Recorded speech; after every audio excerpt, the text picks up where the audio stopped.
Goldman Agency presents In the Matter of Edwin Potter, Mental Illness and Criminal Justice Reform by David Geiger. Book 1, The Book of Tears. Chapter 1, Tragedy. Edwin Potter was confused. The problem had been building. Things that he had seen, things that he had heard, things that he had remembered. And now it had come to this. Edwin was running desperately down the middle of the street on this summer night. Where are they? Edwin! Edwin! Where are they? Edwin Potter! There is no they! It all looked so surreal. The streets were empty. Where was everyone? This was a big city suburb. Why was he alone in the street? Then, up ahead, a car without its headlights on turned slowly in Edwin's direction. Fear rose in him and brought him to tears. They see me! They see me! They'll tell the others! My life is over! The car switched on its lights and headed gradually down another street. Edwin was terrified.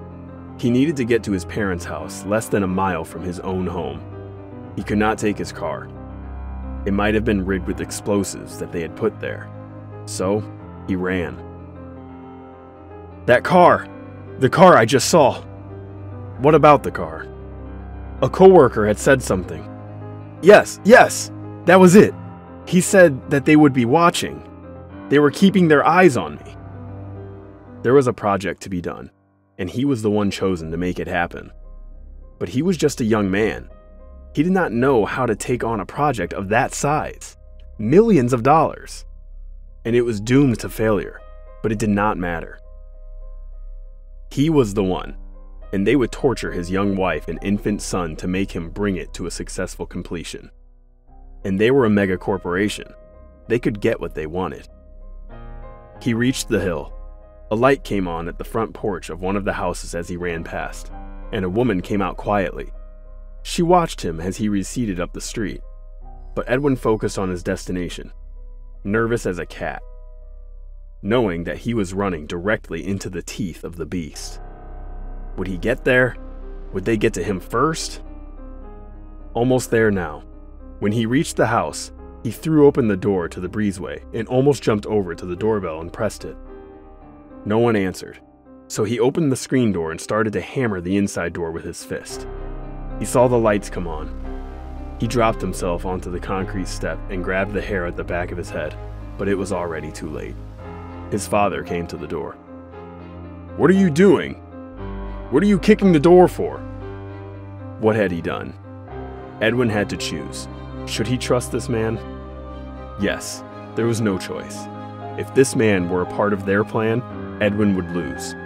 If not, they would be waiting for him elsewhere. Edwin blurted out breathlessly, I killed my wife and son. What? I killed my wife and son. His mother by this time had come to the door. What's all the commotion about? His father replied in a hushed voice. He said that he killed Amy and Denny. Call the police. Wait, call an ambulance first. She turned back inside hurriedly. He bent down and put his arm around his son. You didn't hurt anybody. Don't say that. Come inside. Edwin went into the kitchen and sat in his chair.